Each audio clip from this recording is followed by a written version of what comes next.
अस्सलाम वालेकुम। अब आप आते हैं सिंधी में सबक भे। भे मीन्स के भा। अब हम पढ़ेंगे भा वाले साउंड्स। ही भोलड़ो आहे। आप खुद भी इचे करने की कोशिश कीजिएगा। ये ज़रा ही हमजा पेशु ही भेवा भो लाम ज़िले रेवाड़ो भोलड़ो अलिफ मद आ है। ये बंदर है। ही का मैंने लास्ट वीडियो में आपको बताया। ही मीन्स के ये मोनिस के लिए भोलड़ी यानी बंदरिया। ये भोलड़िया है। हिक्क भित। हिक्क कहते हैं एक को, भित्त कहते हैं दीवार को। हिक्क भित हिक्क भिंडी, एक दीवार एक भिंडी। भे ये नून डालिए।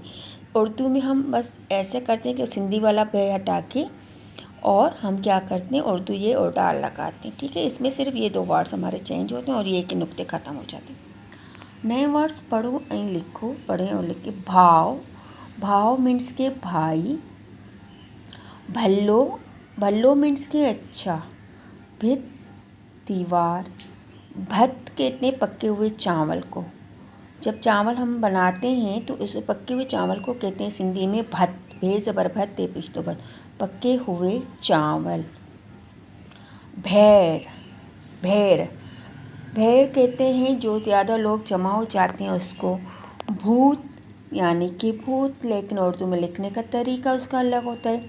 भांडो। बेलिफ नून भान डालवाडो। भांडो मीन्स के गोदाम। भंडार। भंडार जो होता है वो अगर चीज़ें ज़्यादा जमा की जाए तो उसको भी हम भंडार बोल सकते हैं। ठीक है, थैंक यू क्लास। आज के लिए इतना ही काफ़ी है। इंशाल्लाह फिर नेक्स्ट वीडियो में मिलेंगे।